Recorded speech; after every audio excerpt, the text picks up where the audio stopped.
CEO of the Object Management Group, for those of you who haven't met me, also Executive Director of the Industrial Internet Consortium, and a member of the Stiftungsrat, the Supervisory Board of the IOTA Foundation as well, which you just heard about, so don't ask me any questions. I'm still trying to figure out what that tangle presentation was about. But I'm happy to report that the idea is not that different from any other DLT. It's just a better implementation with better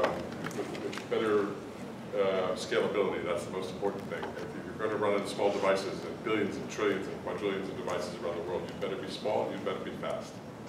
So we're ending up today with a panel with way too many people. So what I like to do with panels is quickly introduce the panel and ask each of the panelists to give a story. What is it about the IOTA? What is it about DLTs in general that we can expect to see over the next year? So what is the future of DLTs, of distributed ledger technologies? So taking into account what we've already seen this morning, not me, unfortunately, I was called away in the morning and missed the entrance, but I wanted to thank Nick for introducing the session for me. And I see he's made up for it by disappearing at the end. We have, working from left to right, Dennis Gerson, Alex Renz. You had better be Lawrence Lerner. We just met. Kate Mitselmakher. How did I do? Mitselmakher. That's not what this says. And Paul Sonier. Sonier. Okay. So my personal story, and then we'll just go left to right down the panel. Very simple, and then we're going to just have maximum 5 minutes for each panelist. I'm going to ask you to tell that story, and then we're going to open it up for questions. And I have warned you, if you don't have questions, I've got really bad ones here. And what we're going to do is talk about what the future is, not only how it relates to what we've heard today, but what we can expect to see in DLTs and trustworthiness in general over the next year. So my personal story is quite simple. I looked at all of the general blockchain DLT technologies about a year ago, and I decided the entire field was garbage. One particular example is the Bitcoin blockchain, which can do a grand total of 7 transactions per second. Having worked on Swift's network for a little while, their transaction rate 5 years ago was 700,000 transactions a second. I decided maybe it wasn't quite the right technology, but I downloaded it on my PC anyway. It took a mere 200 gigabytes.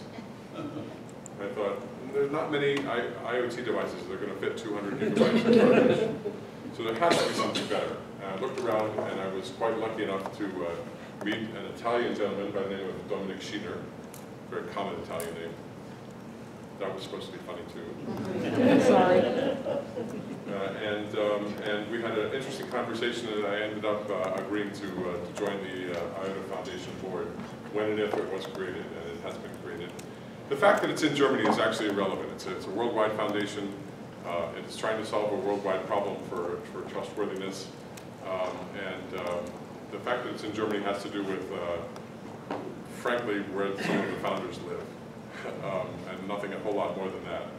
So I've joined the board, and for those of you who are not familiar, I don't know why Mike didn't mention it, but for those of you who are not familiar with it, IOTA standardization is going on today. IOTA Tangle standardization is going on today at OMG. It started at our last meeting in September in Ottawa. Yeah, in Ottawa, thank you. So that work will be going on over the next year and a half. The IOTA protocol standardization is likely to go elsewhere, but that's a decision of the IOTA Foundation that has not yet been made. So that's my 5 minutes. We'll start with Dennis and go left to right, please. So where I see things, the microphone so we can hear. and turn it on. So where I see things going is eventually the application layer that people are building on top of, whether it's Ethereum or Fabric or Sawtooth or whatever, is going to end up getting abstracted from the underlying technology. And the reason is that the underlying technology is going to continue to evolve at a much faster rate then the businesses that are deploying the application layers will be able to do the revision. Especially as we start doing things like, I mean, I've been spending the last year a whole lot of my time on farms. And as you deal with farmers and you deal with growers and you deal with packing houses, they are first getting into the digital age today. I'm not talking about, you know, big commercial growers like E.J. Gallo, who are well digitized. What I'm talking about are the guy who has 20,000 acres, he's growing rice in southeast Arkansas, and he wants to put in IOTA across his facility to basically be able to monitor what he's growing better. And he finds he can't get broadband, he doesn't have cellular connectivity, and the only person who understands any of the technology he's dealing with is either his grandkid who's going to the University of Arkansas to get an engineering degree, so he never has to go back on the farm to begin with. And that's the reality of agriculture in the United States. And so when you look at those guys, we're telling them to make an investment to digitize their fields to be able to put this information up onto one of a dozen different blockchain applications from IBM and everybody else. And they're going to make that investment and do it once. And then if the underlying technology changes and requires them to rip and replace everything they have, the whole food supply chain traceability thing is going to go out the window. It's going to make the RFID supply chain fiascos of 15 years ago look cheap in terms of cost. And so that's the change that I see happening. I see that abstraction between the two happening, and then a requirement that the blockchain applications have mutual discovery.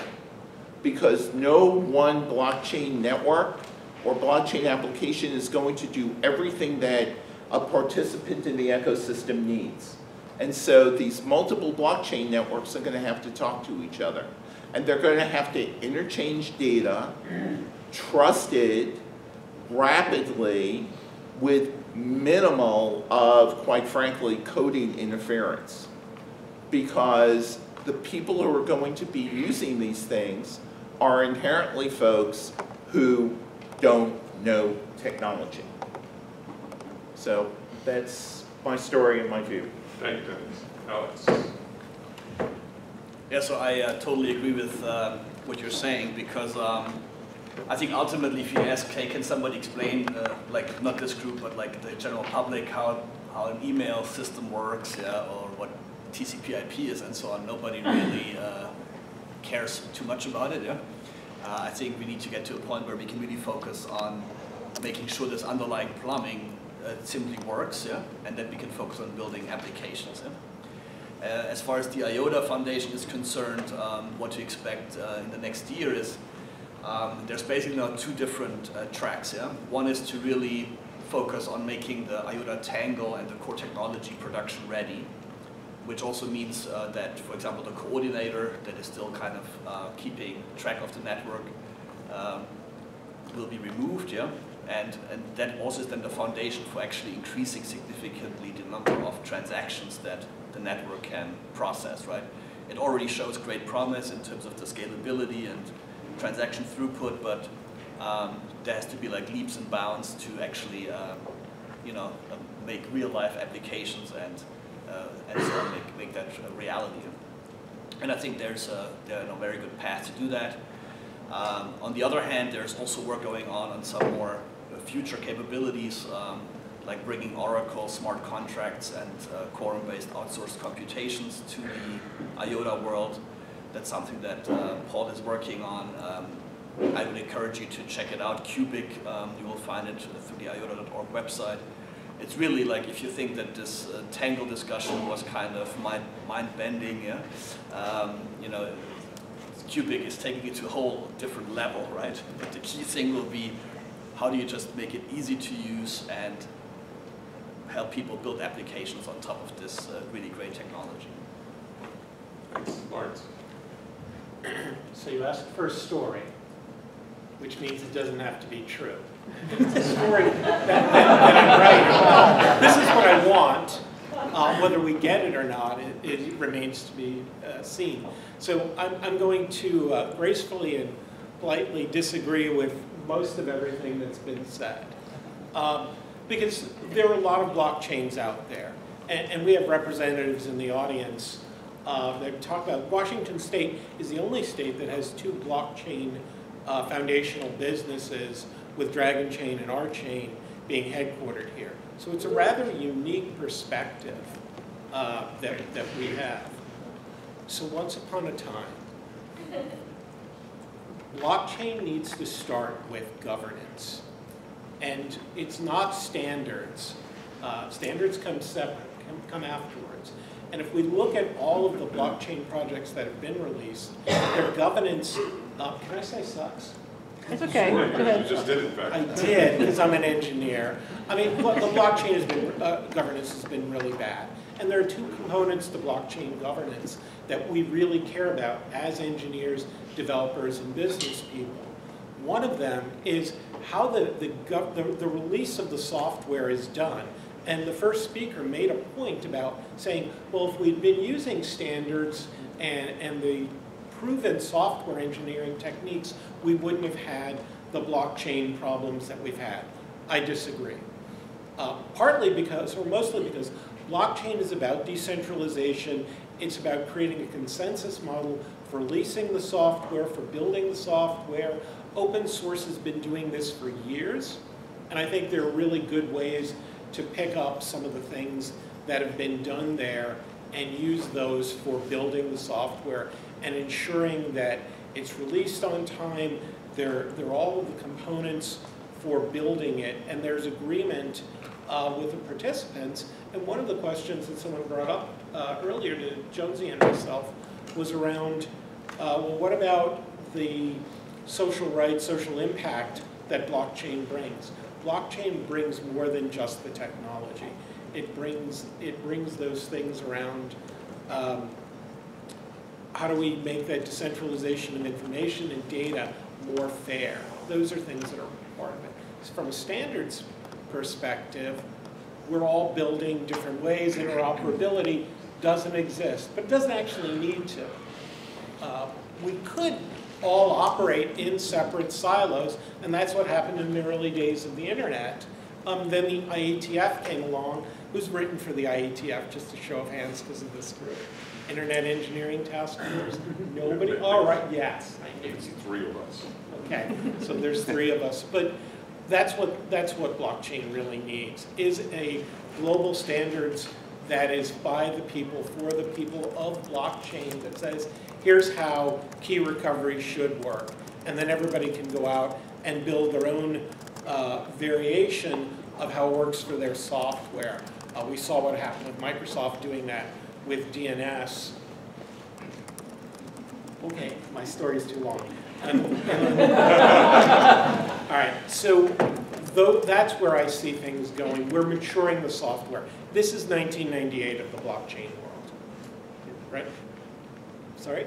DNS was 1982 symbolic, so I'm just well, saying. it's symbolic for the equivalent of the internet world. We need all of those standards. We didn't have them in early days. I started programming on a VAX, 11750, right? We need those.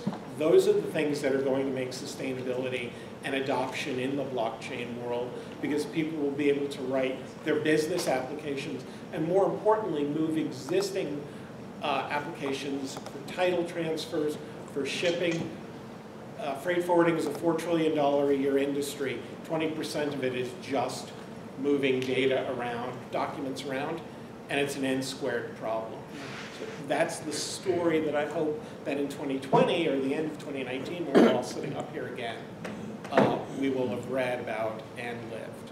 I'll just give you one piece of good news, which probably hasn't come out today, which is IOTA also is moving the development to Eclipse Foundation for open source. That is really good news. Yes. Good. Please, Kate. Oh, I'm sorry. Well, first of all, thanks for having me, squeezing me in. Thanks for being here. Can you hear me better now? Yeah. Yes. Thanks for squeezing me in the panel. I know that it's a little crowded, so I'll take note of that. Just to be fair, it's my first introduction to IOTA. I don't know a whole lot about it, but I'm learning. And my role is I look at a bunch of different platforms with a lot of different technologies. In my background, I spent 10 years at Gartner. So my full-time job was analyzing the markets and understanding how it evolves and what the future will be. So the question that you asked was about the future and where we see the future evolve. And maybe I'll start with a couple of comments from the previous folks here. Number one is example of agriculture. And I think it's a very interesting topic and one that I spend a lot of time thinking about because I spend a lot of time working with international governments, not so much the United States, but emerging countries. And as many of you know, agriculture represents about 60% of their economies. As a matter of fact, the majority of the global GDP is driven by agriculture. And the current trend in the economy is urbanization. Farmers are squeezed out of their margins because of intermediaries, because of wholesalers that are coming in and taking and owning the supply chain, and the farmer, the one who's producing goods, doesn't have control over the data, doesn't have control over funds, doesn't have liquidity, and so forth. So the interesting story that I would like to see happen, and maybe it's a little ambitious and a little far-fetched, is the idea of reversing the trend of urbanization and enabling the little guy, enabling the 99% of the economy to take control over their future. And I think this is really what blockchain is all about. And it doesn't matter what platform wins. I'm cheering for all of them. There's over 100 platforms out there today. Each one of them is trying to find this perfect fit between decentralization and security and scalability. And some are doing better than others. But at the end of the day, it has to be about outcomes. And I don't know if you have that question, if you're still going to ask, but the outcome for us, folks in the blockchain space, has to be about enabling the little guy, enabling the 99%. And I think this is what is exciting about this. I'm excited. But last but not least. Okay, so I'm asked to tell a story about the future. True. And I believe stories are best when they come from personal experience, but I also believe my esteemed co-panel member that they don't always need to be true. So that's it. I come to Dragonchain from having 20 years in the industry, that's not strong. And that gives me some insights into the way enterprises move. And the very truncated version of this story is that blockchain is going to be, and I think we're all pretty much on similar thoughts in this room, that it's going to be recognized as a critical technology by enterprise in the relatively near future to bring in as part of their infrastructure of trust. We see a lot of indications nowadays that there are problems with trust with big companies. Facebook, I should say it. But there's other companies. Trust is always fundamental for large enterprises to maintain those aspects of their customer relations or their business-to-business relations. And there's really no better tool out there than blockchain for bringing trust to data. And the other bit that comes in that's critical about this is that when enterprise comes in, they come in hard and fast. The blockchain space has been generally held by smaller companies. Individuals have been innovating, et cetera. And quite frankly, large quantities of money that come in from enterprise can change things drastically. And so my story, my prediction is that we should be prepared for seeing adoption come in from large enterprises. They're coming in with distinct needs, and they will come in with the need for standardization, with the need for these things that are really required. They're not comfortable coming in, most companies, are not comfortable coming into unformed spaces and making large investments. But when they cross that threshold, when they see that threshold of they can have trust in the processes that are there in the industry overall, then they will come in and they'll bring a large quantity of money. And when they do, it's good to make sure that we are able to maintain the standards of maintaining the standards against having large companies come in and bring their influence, because they're not always looking to be in the interest of the industry overall. It's not unreasonable to say they want to come in and they want to express their own interests. They want to make sure their own interests are strong. To make sure that we've got standards that are set and they're well defined for the way we set standards, revise things, is a good thing. I will also say it's probably a good thing to put those standards on the blockchain to make sure that they're immutable, trustworthy. But, you know, that's just me getting mad. So I will actually, I'm going to respond to that one and posit that small companies care about trust as well. In fact, individuals care about trust, and they can bring a lot of money in toto to a big problem. Let me start with one of my questions, and then I'm going to ask you if you have questions of your own, and we'll take it to turn it into a conversation. I don't like the style of panel where you just come down the panel and everybody gets to answer the question. That's painful. We're going to make it a conversation. So think of what you'd like to ask, and Mike will run around with the microphone. That's why we call him Mike. And get your question. So there's just one topic which nobody mentioned. So I'm interested in what you're thinking. I think, Kate, you got the closest to it, so I'm going to ask you the question, which is, what's the role of governments in the blockchain, and in standardization of the blockchain, and in adoption of blockchain technologies, in general, DLTs? So far, the role of governments has been mostly a hindrance to this innovation and to the progress that could be possible with blockchain. And so far, no matter what governments have done, the blockchain has lived on.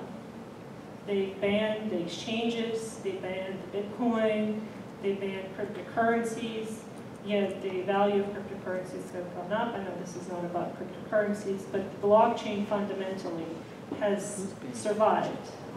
However, going forward, I believe that in order for this industry to thrive, to truly thrive, especially here in the United States of America, we cannot go without regulation. And there's a lot of conversation about self-standardization and self-regulation. I think it's all a pipe dream. So let me ask Dennis, what kind of regulations can we expect, or what regulations should we expect? So I've been, I've been up to my shoulders in the farming belt, a lot of it in Arkansas, because IBM has been assigned to this large retailer, but that's there. But Tyson Foods? And they're a retailer. But one of the things that I've been doing is spending a lot of time educating state legislators on what blockchain is, what DLT is, and what it's not. And